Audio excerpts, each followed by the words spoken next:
এবার দেখেন শয়তান কি বলবে, কে বলেন তো? শয়তান। সূরা ইব্রাহিমের 22 নম্বর আয়াত, ওয়াকালা শাইতানু লাম্মা কুদিয়াল আমরু ইন্নাল্লাহা ওয়া'আদাকুম ওয়া'দাল হক। যখন ফয়সালা হয়ে যাবে, শয়তান তার অনুসারীদেরকে ডেকে বলবে, শোনো, আল্লাহ তোমাদেরকে যে ওয়াদা করেছে সেটাই সত্য। ওয়া ওয়া'আদতুকুম ফাআখলাফতুকুম, আমিও তোমাদেরকে ওয়াদা করেছিলাম, বাকি আমার ওয়াদাটা সঠিক ছিল না। আজকে আমি তোমাদের সাথে যে ওয়াদা করেছিলাম আমি ওয়াদা ভঙ্গ করেছি। আল্লাহ যে ওয়াদা করেছিলেন সেটাই সত্য ওয়াদা ছিল, কিন্তু আমি ইবলিস তোমারে ওয়াদা করেছিলাম, আমি আল্লাহর পথ থেকে দূরে সরানোর জন্য তোমার মাথার মধ্যে কত কথা ঢুকাইয়া দিছি, ফলে এই ফিতনা ওই ফিতনা ঢুকিয়ে দিলাম। এক পর্যায়ে তোমারে নেক্সট সুরতে ঢুকা দিছি কিভাবে জানো? তোমরা একদলরে বুঝাইছি শুধু কোরআন মানলেই চলবে, হাদিস মানা লাগবে না। মাশাআল্লাহ, তোমরাও একদল দুনিয়াতে হয়ে গেছো কি যে শুধু কোরআন মানবা, হাদিস মানবা না। এটাও আমি ইবলিসের বুদ্ধি ছিল। কার বুদ্ধি ছিল? ইবলিসের বুদ্ধি। তো ইবলিস সাহেব বলবে সেদিন, হ্যাঁ একদল আছে কিন্তু এরা কি সুন্দর নেক্সট সুরতের ধোকা, আমরা শুধু কোরআন মানি, এরা হাদিস মানে না। এরা কি মানে না? হাদিস মানে না, কোরআন মানে। এরা কোরআনও মানে না। সূরা হাশরের 7 নম্বর আয়াত পড়ছেন আল্লাহ জানে, ওখানে আছে মা আতাকুমুর রাসূল, মুহাম্মদ সাল্লাল্লাহু আলাইহি ওয়াসাল্লাম যা দিয়েছেন ফাখুযু, তা গ্রহণ করো। ওয়া মা নাহাকুম আনহু ফান্তাহু, মুহাম্মদ সাল্লাল্লাহু আলাইহি ওয়াসাল্লাম যা থেকে নিষেধ করেছেন তা থেকে বিরত থাকো। এটা কিসের আয়াত? তো কোরআনের না গবেষকরা, তো কোথায় গবেষক সাহেবরা কি করে? কোরআনের গবেষক না। তো কোরআনের গবেষকরা কি কয়? শুধু কোরআন মানলে হবে, কি মানা লাগবে না? হাদিস। তো কোরআনের সূরা হাশরের 7 নম্বর আয়াতই তো আল্লাহ বলতেছে কোরআনও মানতে হবে, হাদিস মানতে হবে। আল্লাহ আমাদেরকে বুঝার তৌফিক দান করুন। তো এখন শয়তান বলবে, ওয়ামা কানা লি আলাইকুম মিন সুলতান, তোমাদের উপর আমার কোনো কর্তৃত্ব ছিল না। শয়তান বলবে, ইল্লা আন দাউতুকুম ফাস্তাজাবতুম লি, আমি তোমাদেরকে দাওয়াত দিয়েছিলাম, তোমরা আমার দাওয়াত গ্রহণ করেছো। ইবলিস বলবে, ফালা তালুমুনি, আমাকে তোমরা তিরস্কার করবা না। অনুসারীদেরকে বলবে, এই দেখো আমার কোনো দোষ নাই। ইবলিস বলবে, আমারে তিরস্কার করো না। ওয়ালুমু আনফুসাকুম, নিজেদেরকে তিরস্কার করো। মা আনা বিমুসরিখিকুম ওয়া মা আনতুম বিমুসরিখিয়া, আমি তোমাদের ফরিয়াদ শুনবো না, তোমরাও আমার ফরিয়াদ শুনবো না। এই তোমরা তোমরা বুঝো, আমারটা আমি বুঝি, আমিও তো জাহান্নামে যাবো, তো তোমরাও যাবা, বাকি চলো দুনো ওখানেই থাকবো। এখন আমারে বেশি দোষ দিও না, আমি শুধু তোমরা আহ্বান করেছিলাম, যা যা কইছি তা তা মেনে নিয়েছো, কিন্তু আমার ওয়াদাগুলো ছিল সব মিথ্যা, আল্লাহটা ছিল সত্য। ইবলিস বলবে। এরপর ইবলিস বলবে, ইন্নী কাফারতু বিমা আশরাকতুমুনি মিন ক্বাব, ইতিপূর্বে দুনিয়াতে তোমরা আমাকে শরীক করেছিলে আল্লাহর সাথে। বলেন নাউযুবিল্লাহ। তো আমারে যে তোমরা শরীক করছো, ইন্নী কাফারতু, আমি অস্বীকার করছি। আমারে শুধু শুধু কেন তোমরা আল্লাহর সাথে শরীক করছো? দেখো আমার কোনো দোষ নাই, এ তোমরা বুঝো, আমিও জাহান্নামে জ্বলবো, তো তোমরাও জ্বলতেছো, শুধু শুধু আমারে তিরস্কার করো না। এটা ইবলিস বলবে। ইন্না যালিমিনা লাহুম আযাবুন আলীম, জালেমদের জন্য যন্ত্রণাদায়ক শাস্তি। আল্লাহ আমাদেরকে ঈমানের উপর অটল থাকার তৌফিক দান করেন। সূরা আহজাবের 66 থেকে 68 নম্বর আয়াত আল্লাহ বলেন, ইয়াউমা তুকাল্লাবু ওয়ুজুহুহুম ফিন্নার ইয়াকুলুনা ইয়া লাইতানা আতা'না আল্লাহ ওয়া আতা'না আর-রাসূলা ওয়া ক্বালু রাব্বানা ইন্না আতা'না সাদাতানা ওয়া কুবারা'না ফাআদাল্লুনা আস-সাবিলা। যাদের চেহারা পরিবর্তন করে দেওয়া হবে তারা বলবে, হায় আমরা যদি আল্লাহ আর রাসূলের আনুগত্য করতাম। তারা বলবে, রব্বানা ইন্না আতা'না সাদাতানা, আমাদের রব আমরা আনুগত্য করেছিলাম আমাদের নেতাদের, ওয়া কুবারা'না, আমাদের বড় ভাইদের, নেতাদের বড় ভাইদের, ভাই মানি অর্থাৎ আমাদের অনেকরা বস মানতাম, ভাই মানতাম, এরা যা কইতো এটাই মনে করতাম সঠিক, এরা জান্নাতে জাহান্নাম বললে বলতাম ঠিক, এটাই সঠিক। তাই মানে যা বলবে এটাই সঠিক, তাদের অনুসরণ করছি আল্লাহ। এরপরে আল্লাহরে কি কয় দেখেন, রব্বানা ফাআদাল্লুনা আস-সাবিলা, আল্লাহ তারা আমাদেরকে পথভ্রষ্ট করেছে। রব্বানা আতিহিম দি'ফাইনি মিনাল আযাব, আল্লাহ তাদেরকে দ্বিগুণ শাস্তি দেন। এরা বলবে, আল্লাহ ওই আমাদের নেতা যারা তাদেরকে দ্বিগুণ শাস্তি দেন জাহান্নামে, এরাও জাহান্নামে থাকবে আল্লাহ, বাকি তাদেরকে দ্বিগুণ শাস্তি দেন, আমগরে যা দিবেন এর ডাবল দিবেন তাদের। এটা এরা এদিন বলবে জাহান্নামে। এই হলো কিয়ামতের ময়দানে ঈমান ছাড়া মানুষ যারা হবে এদের খুব পেরেশানির অবস্থা, কঠিন অবস্থা হবে তাদের। আর যাদের ঈমান থাকবে আল্লাহ কবুল করেন। কিন্তু ঈমান থাকার পর গুনাহ আছে, গুনাহ মনে করেন ঈমান আছে যাকাত দেয় নাই, ঈমান আছে অহংকারী, ঈমান আছে সদকা করে নাই, ঈমান আছে গরুর ফার্ম ছিল কিন্তু দান সদকা করে নাই, এদের কি অবস্থা হবে? মুসলিম শরীফের 987 নম্বর হাদিস। এই হাদিসের মধ্যে আছে قال رسول الله صلى الله عليه وسلم ما من صاحب ذهب ولا فضة, কোন ব্যক্তির স্বর্ণ আছে রূপা আছে, লা ইউআদ্দি মিনহা হাক্কাহা, এই ব্যক্তি স্বর্ণ রূপার যাকাত আদায় করে নাই। স্বর্ণ আছে রূপা আছে, স্বর্ণের যাকাত দেয় নাই, রূপার যাকাত দেয় নাই। আমাদের অনেক মা বোনদের স্বর্ণ আছে 1.5 ভরি স্বর্ণ, তো এরা তো জানে 7.5 ভরি স্বর্ণ হলেই না যাকাত আসে, কত 7.5 ভরি। কিন্তু কারো কাছে 1.5 ভরি স্বর্ণ আছে, আবার তার ব্যাংক অ্যাকাউন্টের মধ্যে 30,000 টাকা আছে। স্বর্ণ 1.5 ভরি আর 30,000 টাকা মিলাইলে যদি 52.5 তোলা রূপার সমপরিমাণ টাকা হয়ে যায়, যাকাত খরচ হয়ে যায়। হ্যাঁ, এ কি বললাম? আবার বলছি, স্বর্ণ আছে 1.5 ভরি, শুধু স্বর্ণ 1.5 ভরি আছে, আবার টাকাও আছে জমা 30-40,000 টাকা ব্যাংকে আছে।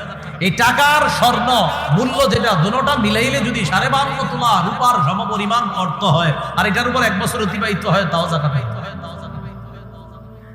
কারো কাছে 1 ভরি রূপা আছে, 1 ভরি স্বর্ণ আছে, কিছু টাকা আছে, তিনোটা মিলাইলে যদি 52.5 তোলা রূপার সমপরিমাণ অর্থ হয়, এটার উপরে যাকাত হয়।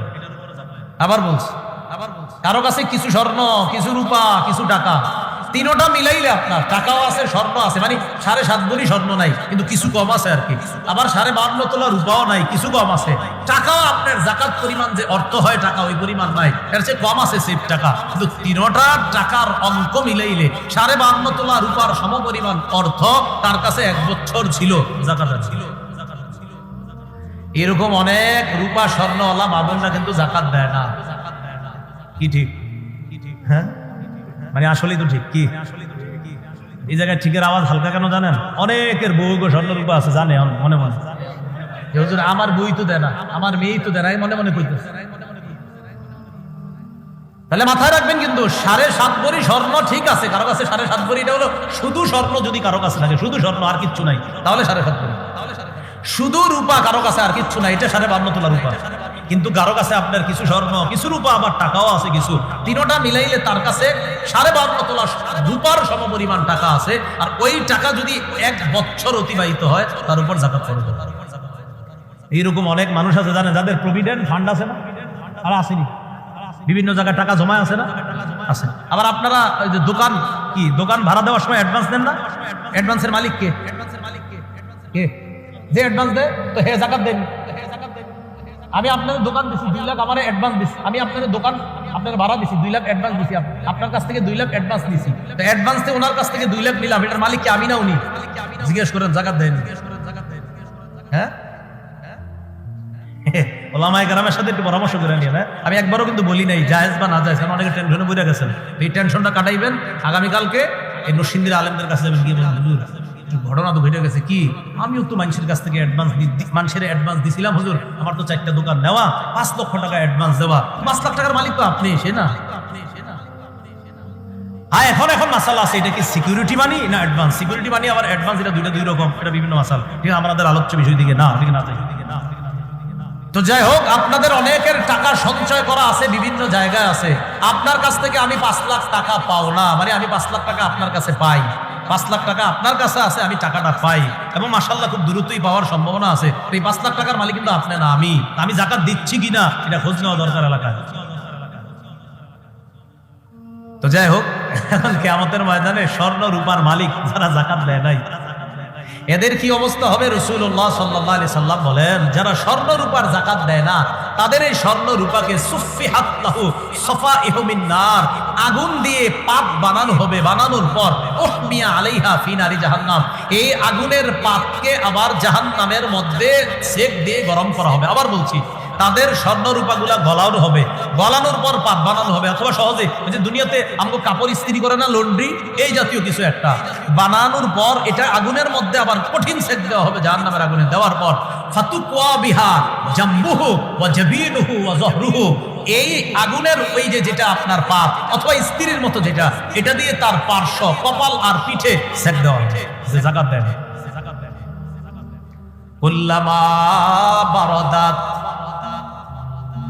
আগুনের মধ্যে যে জিনিসটা স্বর্ণ রূপা দিয়ে গলিয়ে তৈরি করা হয়, এটা যদি ঠান্ডা হয়ে যায়, উঈদাত, আবার জাহান্নামের মধ্যে উত্তপ্ত করা হবে, ফি ইয়াউমিন কানা মিকদারুহু 50 আলফা সানা, নবী বলেন এই অবস্থা চলবে একদিন। কয়দিন? তো একদিন তো কোনো ব্যাপার নয়, কয়দিন? একদিন তাকে সেক দেওয়া হবে। বাকি ওই একদিনের পরিমাণ হলো মাত্র 50,000 বছর। হ্যাঁ, একদিনের পরিমাণ কয় হাজার বছর বলেন? প্রথমে মাত্র একদিন, একদিনের পরিমাণ 50,000 বছর। অর্থাৎ 50,000 বছর আল্লাহ বিচার কায়েম করবেন। বিচার ব্যবস্থা চলতে থাকবে কিয়ামতের ময়দানে। একদিকে বিচার চলতে থাকবে, আরেকদিকে তার কপাল, পার্শ্ব আর পিছে সেক দেওয়া চলতে থাকবে। এটা কিন্তু জাহান্নামে না, এটা কিয়ামতের মাঠে তাকে শাস্তি দেওয়া হবে। ফায়সালা তো এখনো বাকি, সিদ্ধান্ত এখনো বাকি, সে কি জান্নাতে না জাহান্নামে এটা পরে, আগে তার এটা হবে কিয়ামতের মাঠে।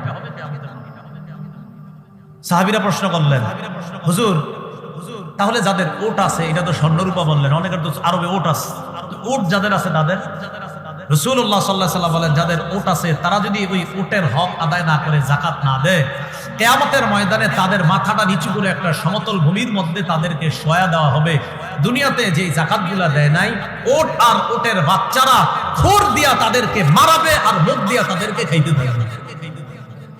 নবীজি বলে এটাও কয়দিন? কয়েকদিন। কয়দিন? মিকদারুহু 50,000 সানা, পরিমাণ 50,000 বছর। এটা সহিহ মুসলিম 987 নম্বর হাদিস, আমাদের মাদ্রাসার পাঠ্যপুস্তক। এবার সাহাবীরা প্রশ্ন করলেন, হুজুর গরু আর ছাগল, বাংলাদেশের ঘটনায় চলছে, গরু আর ছাগল ফার্ম আছে আপনাদের? যাদের ফার্ম আছে গরুর ছাগলের ফার্ম, তারা কিন্তু মাসালা জেনে নেবেন। এক দুইটা গরু এটা সমস্যা না, কিন্তু ফার্ম আছে যাদের, আপনারা কিন্তু মাসালা জানবেন ওলামায়ে হযরতদের কাছ থেকে। হযরত আমার তো এরকম, আমি তো 80, 90, 100, 150, 200 গরু পালি, আমার কি অবস্থা? আপনার জন্য মাসালা আছে। فقال رسول الله صلى الله عليه وسلم, আল্লাহ নবী বলেন কিয়ামতের ময়দানে যারা গরু ছাগলের হক আদায় করে নাই, মাথাটা নিচের দিকে দিয়ে শোয়ানো হবে, ওই গরু ছাগলগুলো এমন হবে, লাইসা ফিহা আকসা ওয়ালা জালহা ওয়ালা আব্বা, ভাঙ্গা শিংওয়ালা কোনো গরু ছাগল হবে না, ভাঙ্গা শিংওয়ালা কোনো গরু ছাগল হবে না, শিংবিহীন কোনো গরু ছাগল হবে না, সবগুলার বড় বড় শিং থাকবে। এই শিংওয়ালা গরু ছাগলগুলা তাদের বাচ্চা সহ আসবে। আসার পর যারা গরু ছাগলের হক আদায় করে নাই তাদেরকে খুর দিয়ে মারাইতে থাকবে আর মুখ দিয়ে তাদেরকে আঘাত করতে থাকবে, কুরুনিহা, শিং দিয়ে গুতা দিতে থাকবে। শিং দিয়ে গুতা দিবে আর খুর দিয়ে মারাইতে থাকবে আর শিং দিয়ে গুতা দিতে থাকবে। কেন? তুমি যাকাত দাও না। তাহলে ইমানদার কিন্তু যাকাত দেয় নাই, তার হালাত হবে কিয়ামতের ময়দানে এই একদিন হবে অবস্থাটা। বাকি ওই একদিনের পরিমাণটা কয় হাজার বছর? এটা কি জাহান্নামে না কিয়ামতের মাঠে? ফায়সালা তো বাকি এখন। হাত্তা ইউকযা বাইনাল ইবাদ, বিচার শেষ হবে। 50,000 বছর পর যখন বিচার শেষ হবে, তখন ওই ব্যক্তি দেখবে সে কি জান্নাতি না জাহান্নামী, এটা পরে সিদ্ধান্ত হবে। আগে 50,000 বছর তার এই অবস্থা চলতে থাকবে। আল্লাহ আমাদের সকলকে হেফাজত করেন। এবার আসেন যাদের টাকা পয়সা আছে, অনেকে মনে মনে করে হুজুর স্বর্ণ যাদের, এরাই না দিলে ধরা খাইবো, আমরা তো টাকা আছে বেঁচে গেছি না। এবার আপনারা শুনুন, সহিহ বুখারীর বর্ণনা 4562 নম্বর হাদিস। قال رسول الله صلى الله عليه وسلم মান আতাহুল্লাহু মালান ফালাম ইউআদ্দি যাকাতা, যাদেরকে আল্লাহ সম্পদ দিয়েছে তারা যদি যাকাত না দেয়, মুসিলা লাহু মালুহু শুজাআন আকরা, তারই সম্পদ টেকু বিষধর সাপে রূপান্তরিত করা হবে।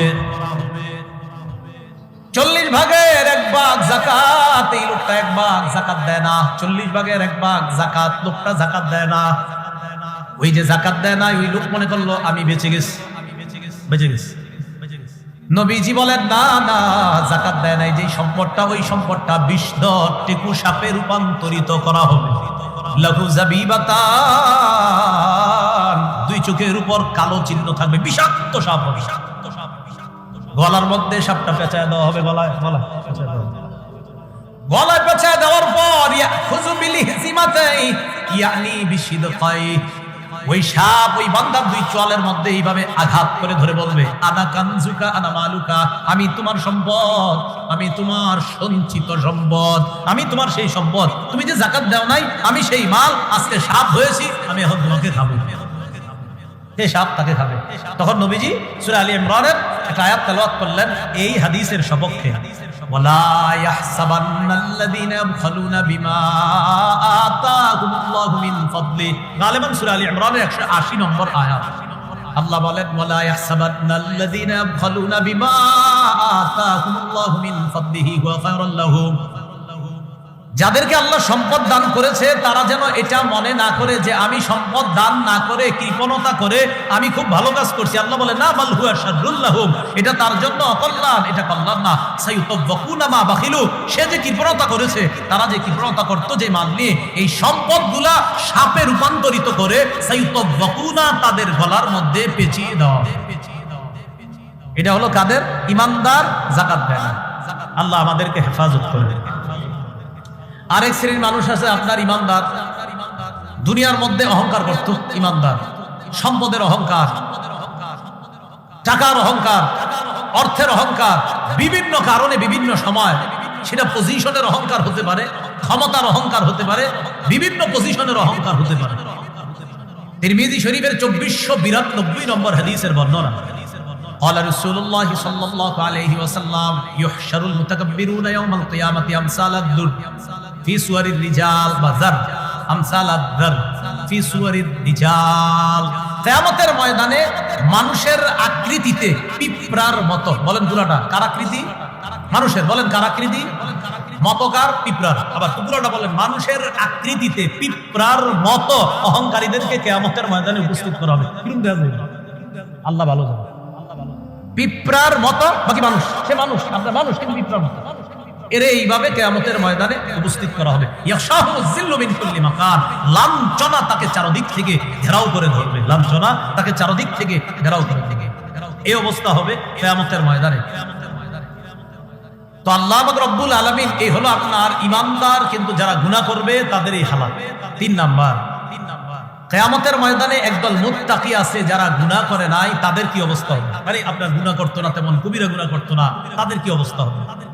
সূরা ইউনূসের 62 থেকে 64 নম্বর আয়াতে আল্লাহ বলেন, আলা ইন্না আউলিয়া আল্লাহ লা খাউফুন আলাইহিম ওয়ালা হুম ইয়াহজানুন। শোনো, আল্লাহর ওলি যারা, তাদের কোনো ভয় নাই, তাদের কোনো চিন্তা নাই। প্রশ্ন হলো আল্লাহর ওলি কারা? তো আপনাদের মাথায় এসে গেছে যে হুজুর আল্লাহর ওলি বলতে আপনি যদি এখন বিশাল বড় একটা সিংহাসনে বসে থাকতেন আর 2-4 জন আপনার পা টিপতো, তো বুঝতাম আপনি আল্লাহর ওলি, মানে ভাবসাবার এরকম। বিষয়টা কিন্তু এমন না। আল্লাহ বলে আল্লাযীনা আমানু ওয়া কানু ইয়াত্তাকুন, যারা ঈমান এনেছে আর আমি আল্লাহকে যারা ভয় করে, আমি কোরআনে তাদেরকে আমার ওলি বলে ঘোষণা করি। তাহলে আল্লাহর ওলি কারা? যারা ঈমান আনে আর আল্লাহকে ভয় করে। বলেন আল্লাহর ওলি কারা? যারা ঈমান আনে, আল্লাহকে ভয় করে। বলেন তো পুরোটা, আল্লাহর ওলি কারা? যারা ঈমান আনে, আল্লাহকে ভয় করে। এখন এই এলাকার একজন রিক্সা চালক, তিনি আল্লাহকে ভয় করে। এই এলাকার একজন গার্মেন্টস শ্রমিক আল্লাহকে ভয় করে। এই এলাকার একজন কৃষক আল্লাহকে ভয় করে। এলাকার মানুষ তারে আল্লাহর ওলি বলে না, কিন্তু তিনি আল্লাহরে ভয় করে, যেটা এলাকার কেউ জানে না। এলাকার মানুষ জানুক আর না জানুক, আল্লাহ কয় ইন্না আক্রামাকুম ইনদাল্লাহি আতকাকুম। এই এলাকার মধ্যে একটা মানুষ যারা আমরা চিনি না, কিন্তু ওই লোকটা আল্লাহরে সবচেয়ে বেশি ভয় পায়। হতে পারে লোকটা কৃষক, হতে পারে রিক্সা চালক, হতে পারে শেখুল হাদিস, হতে পারে মুহাদ্দিস, অথবা হতে পারে সেই কোনো নিম্ন শ্রেণীর একটা কর্মচারী, কিন্তু আল্লাহকে ভয় করে। আল্লাহ বলেন তুমি পৃথিবীর সবচেয়ে সম্মানিত বলে আমি আল্লাহ ঘোষণা করি। আকরামাকুম, তোমাদের মাঝে সবচেয়ে সম্মানিত। তাহলে আল্লাহর ওলি কারা?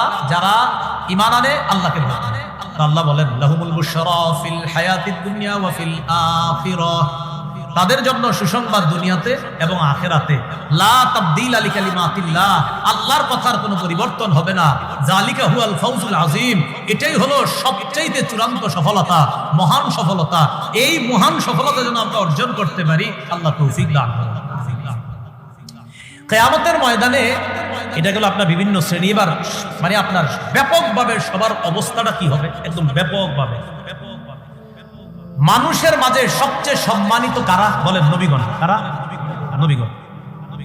সহিহ বুখারীর বর্ণনা 4712 নম্বর হাদিস, কিতাবুত তাফসীর, বাবু যুররিয়াত মান হামালনা মা নূহ ইন্নাহু কানা আবদান শাকুরা। ইমাম বুখারীর শরীফের মধ্যে একটা অধ্যায় উনি রচনা করেছেন, নাম কিতাবুত তাফসীর। সেখানে একটা শিরোনাম আনছেন তিনি। এই শিরোনামটার নাম হলো তোমরা তাদের সন্তান, যাদেরকে আমি নূহ নবীর সাথে কিস্তিতে উঠিয়ে ভ্রমণ করিয়েছি, তোমরা তাদের সন্তান। নূহ নবী আল্লাহর শুকরগুজার বান্দা। এই হাদিসের মধ্যে আনছেন মানুষগুলা কিয়ামতের ময়দানে কি অবস্থা হবে তাদের। রাসূলুল্লাহ সাল্লাল্লাহু আলাইহি সাল্লাম বলেন ইউজমাউন নাসুল আউয়ালিনা ওয়াল আখিরিনা ফি সাঈদিন ওয়াহিদ, একটা মাঠের মধ্যে পূর্বাপর সকল মানুষকে একত্রিত করা হবে। ইউসমিউহুমুদ দাঈ, একজন আহ্বানকারীর ডাক সবাই একসাথে শুনতে পাবে, ওয়ায়ানফুতুহুমুল বাসার, একসাথে সবার দৃষ্টি উপরে উঠবে। দেখেন কি অবস্থা, ওয়াতাবলু শামসু, উপরে তাকায়া দেখবে সূর্যটা কাছাকাছি চলে আসছে, সূর্যটা একদম কাছাকাছি। তো সূর্য যখন এই অবস্থা হবে, রাসূল সাল্লাল্লাহু আলাইহি ওয়াসাল্লাম হাদিসে বলে কিছু মানুষ এত ঘামাবে, হাত্তা ইয়াবলুগা আযানাহুম, তাদের ঘাম কান পর্যন্ত পৌঁছবে, এরা ঘামের নিচে হাবুডুবু খাবে, আর তাদের এই অবস্থা চলতে থাকবে। ফায়াকুলুনা আলা তারাউনা মা নাহনু ফীহি আলা তানজুরুনা মান ইয়াশফাউ লানা ইলা রাব্বিনা। সবাই বলবে আচ্ছা আমরা কি বিপদে আছি দেখো না, আমাদের জন্য এমন কাউকে খুঁজে বের করতে পারো না যিনি আমাদের পক্ষ হয়ে রবের কাছে সুপারিশ করবে। ফায়াকুলু বা'দুন নাসি লিবাদিন, একজন আরেকজনকে বলবে আলাইকুম বিআদম, তোমরা আদমের কাছে যাও। ফায়াতুনা আদম, সবাই আদমের কাছে আসবে। আসার পর বলবে ইয়া আদম আনতা আবুল বাশার, ও আদম তুমি হলা বাশারের পিতা। কার পিতা? বাশার মানে কি? মানুষ বলেন না সবাই, বাশার মানে কি? আরো জোরে বলেন। ইয়া আদম আনতা আবুল বাশার, ও আদম আপনি হলেন বাশারের পিতা, মানে মানুষের পিতা। তাহলে বাশার অর্থ কি? আল্লাহ বলেন কুল ইন্নামা আনা বাশার, নবী আপনি বলেন আমি বাশার। বাশার অর্থ কি? তাহলে সব বাশারের পিতার নাম কি? আদম। বলেন সব বাশারের পিতার নাম কি? আদম। নবী কিসের তৈরি? বাপ মাটির তৈরি, অতএব সন্তান যারা তারাও কিসের তৈরি? তাহলে বাশারের আব্বা আদম, আদম নবী মাটির তৈরি, আদম সন্তান যারা তারাও কিসের তৈরি? মাটির তৈরি। তো আদম নবীকে বলবেন খালাকাল্লাহু বিয়াদিহি ওয়া নাফাখা ফীকা মিন রূহিহি, আল্লাহ আপনাকে কুদরতি হাতে বানিয়েছে, আপনার মধ্যে তার রূহ ফুঁকে দিয়েছে। রূহ কি জিনিস? সবাই আমার সাথে বলেন, বলেন রূহ কি জিনিস এটা বলেন। আল্লাহ বলেন ওয়াসআলুনাকা আনির রূহ কুলির রূহু মিন আমরি রাব্বি, নবী তারা আপনাকে জিজ্ঞাসা করবে রূহ কি জিনিস, আপনি জবাব দেন রূহ আমার রবের হুকুম। তাহলে এবার প্রশ্ন উত্তর দুটোটা আমরা শিখবো। সবাই আমার সাথে প্রথমে প্রশ্নটা বলেন, আমরা সবাই একসাথে বলি, বলেন রূহ কি জিনিস? উত্তর রূহ, বলেন আমার রবের হুকুম। এবার দুই পক্ষ হবে, আমরা প্রশ্ন আপনারা জবাব দেন। আমি প্রশ্ন করি শুধু, বলেন তো রূহ কি জিনিস? আমার রবের হুকুম। আবার বলেন রূহ কি জিনিস? এটা কেন শিখাইলাম? ওই নাস্তিক যে আল্লাহ মানে না, সে আপনার সামনে এসে বলবে আল্লাহ দেখি না তাই আল্লাহরে বিশ্বাস করি না, তো তাকে বলবেন নাস্তিক ভাইয়া আপনি যে বেঁচে আছেন কেন? সে বলবে আমার প্রাণ আছে তাই বেঁচে আছে। তো মরে যাবেন কেন? সে বলবে প্রাণ থাকবে না তখন মারা যাব। ও আচ্ছা, আপনার প্রাণ আছে এই জন্য আপনি বেঁচে আছেন, তাই তাই তো? হ্যাঁ, প্রাণটা আমাকে দেখান। প্রাণ আমাকে, আপনাদের এই জায়গায় কেউ প্রাণ দেখাইতে পারবেন? আচ্ছা, তো নাস্তিক বলবে প্রাণ কি দেখানো যায়? আপনি বলবেন তো বিশ্বাস করেনি, প্রাণ না থাকলে বাঁচবো। ও আচ্ছা, যে জিনিস না থাকলে বাঁচবেন না এটা দেখেন না কিন্তু বিশ্বাস করেন, যেই জিনিস না থাকলে বাঁচবেন না এটা দেখেন না বিশ্বাস করেন। আরে আমাকে যিনি বানিয়েছেন তাকেও দেখি না, তো কেন বিশ্বাস করবেন? আচ্ছা, আবার যেই জিনিস দেখেন না এটা বিশ্বাস করেন, তো যেটা দেখেন না সেটা হলো রবের হুকুম। রবের একটা হুকুম, এটা আপনি দেখেন না কিন্তু বিশ্বাস করেন, তাহলে রব যিনি হুকুম দিয়েছেন তাকে দেখেন না, কেন বিশ্বাস করবেন? ব্যথা পাইছি? কই ব্যথাটা দেখান না, দেখান না, আরে দেখান। আমি তো ব্যথা পাইতেছি, বিশ্বাস করিনি, তো বিশ্বাস করি কেমনে? দেখা যায়। তাহলে আমার শরীরে ব্যথা পাইলাম বিশ্বাস করি, কিন্তু দেখা যায় না। আমরা রবকে দেখি না, বিশ্বাস করি। এইগুলা যে কি কয় না কয়, শুধু শুধু আপনাদের সাথে ঝগড়া করতে আসলে ঝগড়া করবে না, খালি বলবেন ভাইয়া ঝগড়া পরে আপনি আগে কোন, আপনি কি বাঁচা না মরা? এত ভাই তখন বলবেন আপনি যে বেঁচে আছেন প্রমাণ দেন আমাদের। তাহলে আপনি কি পাগল? আমি বেঁচে রয়েছি বুঝেন না, আমার প্রাণ আছে তাই বেঁচে আছে। তখনই বলবেন প্রাণটা দেখান। সে যদি বলে দেখাতে পারবো না, আপনিও বলবেন আমিও রবকে দেখাতে পারবো। তুমি আগে প্রাণ দেখাও, তারপর আমি রব দেখাবো। তুমি যদি বলো প্রাণ দেখাইতে পারবা না, বিশ্বাস করো, তো আমিও বলবো রবকে এখানে দেখাতে পারবো না, বিশ্বাস করো। আল্লাহ আমাদেরকে বুঝার তৌফিক দান করুন। তো সবাই বলবে আদম আপনি হলেন মানুষের পিতা, আল্লাহ আপনার মধ্যে রূহ ফুঁকে দিয়েছে। ওয়া আমারাল মালাইকাতা ফাসাজাদু লাকা, ফেরেশতাদেরকে বলছে আপনাকে সিজদা দিতে, তারা সিজদা করেছে। আলা তারা ইলা মা নাহনু ফীহি ইশফা' লানা ইলা রাব্বিকা, রবের কাছে সুপারিশ করেন, দেখেন না কি বিপদের মধ্যে আছি। আদম নবী জবাব দিবে ইন্না রাব্বি ক্বাদ গাদিবাল ইয়াওমা গাদবা লাম ইয়াগদাব ক্বাবলাহু মিসলাহু ওয়া লা ইয়াগদাবা। আজকে রাত থেকে প্রত্যেকদিন কয়েকবার স্মরণ করবেন এটা। আদম নবী জবাব দিবে, আজকে আমার রব এত রাগ করে আছে, আজকের মতো এত রাগ আগে কখনো করে নাই, আজকের মতো এত রাগ পরে কখনো করবে না। সবাই মাথায় আনবেন যে কিয়ামতের মাঠে রব এত রাগ করবে, ওই দিনের মতো রাগ আগে কখনো করেনি, ওই দিনের মতো রাগ পরে কখনো করবে না। বক্তব্যটা কার বলেন? নবীর। বক্তব্যটা কার? প্রথম নবী, প্রথম মানুষ, তিনি বলতেছে রব এত রাগ করেছেন, আজকের মতো এত রাগ আগে কখনো করে নাই, আজকের মতো এত রাগ ভবিষ্যতে কখনো করবে না। এটা একজন নবীর বক্তব্য। তিনি বলবেন ইন্নাহু ক্বাদ নাহানি আনিশ শাজারা, আল্লাহ আমারে ওই গাছের কাছে যাইতে নিষেধ করেছে। ক্বাদ আসাইতুহু, আমি রবের এই নিষেধাজ্ঞা পালনে আমার দ্বারা একটু অন্যরকম হয়ে গিয়েছে। কি বললাম? আসাইতুহু, একটু অন্যরকম হয়ে গিয়েছে। আজকে যদি আমারে বলে আপনি গাছের কাছে কেন গেলেন, নফসি নফসি নফসি তিনবার বলবে, আমি আমার নিজেই সুপারিশ প্রত্যাশী, আমি নিজের পরিত্রাণ চাই, আমি সুপারিশ করতে পারবো না, তোমরা আমি ছাড়া অন্য কারো কাছে যাও। ইযহাবু ইলা গায়রি ইযহাবু ইলা নূহ আলাইহিস সালাতু ওয়াস সালাম, আমি ছাড়া অন্য কারো কাছে যাও। নূহ আলাইহিস সালাতু ওয়াস সালামের কাছে, নূহ নবীর কাছে যাবে। নূহ নবীও এক জবাব দিবে যে আজকে রব এত রাগ হয়ে আছে, আজকের মতো এত রাগ কখনো করে নাই। নূহ নবী বলবেন, আমাকে আল্লাহ একটা স্পেশাল দোয়া দিয়েছেন, আমি দোয়াটা করেছিলাম জাতির বিরুদ্ধে, জাতির পানির নিচে ডুবায় আল্লাহ মাইরা ফেলছে। আজকে যদি আমারে বলে এমন দোয়া কেন করলেন, যেই দোয়া আমার বান্দাদেরকে আমি পানির নিচে ডুবাইয়া দিছি। বুখারীতে আল্লাহ কাসতালানি ব্যাখ্যার মধ্যে আনছেন, ইয়া দাওয়াতুল্লাতি গারিকা বিহা আহলুল আরদ, সেটা ওই দোয়া যেই দোয়ার কারণে দুনিয়াবাসী পানির নিচে ডুবে মারা গেছে। আল্লাহ যদি আজকে আমারে বলে, আমি কি জবাব দিব? তোমরা অন্য কারো কাছে যাও, ইব্রাহিম নবীর কাছে যাও। ইব্রাহিম নবীর কাছে পাঠানোর আগে নূহ নবীও তিনবার বলবে নফসি নফসি নফসি। ইব্রাহিম নবীর কাছে যাবে, তিনিও তিনটা কারণ দেখাবে যে দুনিয়াতে তিনটা কথা এমন বলেছিলাম, যেই তিনটা কথা সরাসরি বললে হতো, কদ কাযাবতু সালাসা কাযিবাত, আমি তিনটা কথা একটু অন্যভাবে বলেছিলাম। আল্লাহ যদি আজকে আমাকে বলে এই তিন কথা ডাইরেক্ট বললেই তো হতো, অন্যরকম কেন বললেন? কি জবাব দিব? উনিও তিনবার বলবে নফসি। মুসা নবীর কাছে পাঠাবে, উনিও তিনবার বলবে নফসি। নবীরা বলবে নফসি নফসি নফসি। কয়বার? তিনবার। এখন একটু মাথায় আনেন, সব নবীরা যদি বলে নাফসি নাফসি নাফসি, এটা হলো কিয়ামতের মাঠের অবস্থা। এবার তাকান, সহিহ বুখারী 6573 নম্বর হাদিসের মধ্যে আছে, আল্লাহ কিয়ামতের ময়দানে বিচার ব্যবস্থা যখন কায়েম করবে, ইউদরাবু জিসরু জাহান্নাম, এই জাহান্নামের উপরে দেখেন, এটা কিয়ামতের মাঠ, এটা জান্নাত, উপরে পুল তৈরি করবে, পুল, ওই যে পুল সিরাত। এই পুল সিরাতের সামনে সব রাসূলরা কি বলবে জানেন? দুআউর রুসুলি ইয়াউমা ইযিন আল্লাহুম্মা সাল্লিম। পড়েন তো, আল্লাহুম্মা সাল্লিম, আল্লাহুম্মা সাল্লিম। সব রাসূলরা সেদিন কিয়ামতের মাঠে কি বলবে জানেন? আল্লাহুম্মা সাল্লিম, আল্লাহ বাঁচাও, আল্লাহুম্মা সাল্লিম, আল্লাহ বাঁচাও। সব রাসূলরা বলবে আল্লাহ বাঁচাও, আল্লাহ বাঁচাও। রাসূলরা যদি কিয়ামতের মাঠে বলে আল্লাহ বাঁচাও, আমার আপনার কি অবস্থা? ভাই কথাটা বুঝে আসছে সবার?